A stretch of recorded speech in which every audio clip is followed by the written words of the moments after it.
To discuss whether it's better to stay in tonight or go out, we've been joined by Liz Taylor, who's a party planner, and Sean Cox from Harvey Nichols Restaurants. Liz, if I can ask you first of all, lots of people seem to want to stay in tonight. Is this a move that you've noticed in your planning business? I think so. I mean, TLC aren't organising a New Year's Eve party this year, which is unusual. It varies. Anthony Cotton's just come out of the jungle, so he's invited me to his house for dinner, so I'm terribly excited. It's nice.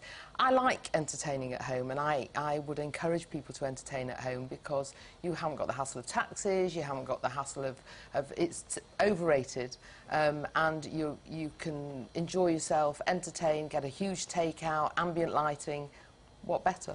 Well, we heard, Sean, from quite a few people expressing that kind of thought process. Money's a bit tight, stay at home, maybe we get ripped off. But that's not everyone's experience, isn't it? And for some people, they like to spend quite a bit of money if they know they're going to get something special.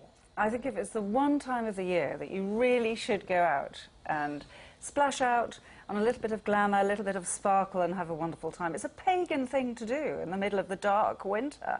Christmas is all about family, it's hard work, you're cooking. New Year's Eve is about going out and having a great time and celebrating without the effort of having to prepare, cook, clear up. You go out, you sparkle, you go home. But Liz, you can actually make staying in quite special, can't you? You can Very dress up. Very special. Absolutely. You go to the market, you buy loads of flowers, you fill your house, you get lots of candles, create the ambience. You've got the iPod now, which is the greatest invention, so we can all sort of bop to ABBA, you know, it's a generation thing.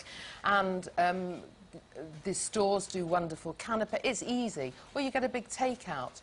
But people are very mindful of the cost, and it has been a difficult year. And I just think that it's more sensible. Spend your £50 or £75 a head, 10 of you together, for £750, you can have a brilliant night. Well, again, Sean, I'll put this one to you because there is a perception out there that of all the nights to go out, New Year's Eve in some ways is the one to avoid because prices go up.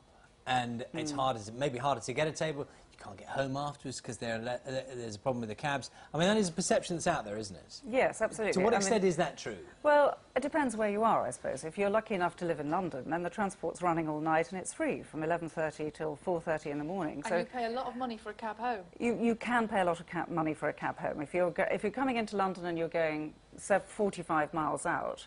But we get a lot of people actually who decide to make a real celebration of it and stay over.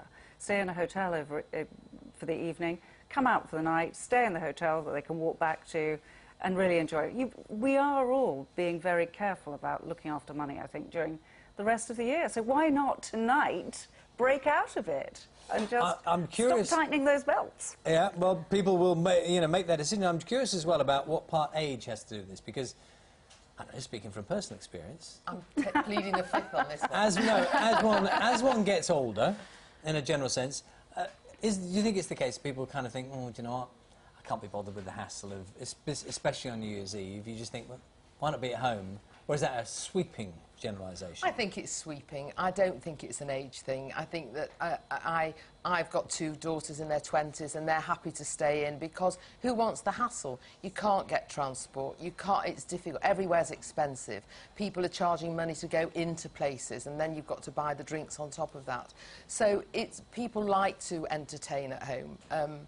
So I'm saying it's not an age thing from where I'm sitting. OK, I want some party tips now. If I was going to stay in tonight and have a little party in my house, what special cocktail or drink would I offer my guests as they came in? What would you suggest? Well, there's two. There's the Basil Grande, which you'll have to look up on the internet to get the ingredients for, but that is the best cocktail. Is that the cocktail of the year? I think so. Okay. And the mojito. And I'm a pink champagne girl, and you can get some great deals at the supermarkets. You don't have to get, you get branded. Some of the supermarkets do their own branded pink champagne, which is superb, and a few glasses of that, and everyone's well away. I had cheesy footballs this Christmas for the first time in about 40 years. Very fashionable, retro. Very retro. So is that retro? That's an age thing. Just slip up there. Thank you both very much. Are you both? You're in, but you're out tonight. I'm absolutely partying at Prism in the city. I shall be there. Enjoy it. Thank you very much. That brings us pretty much to the end of breakfast. We will leave you with a last look at the weather this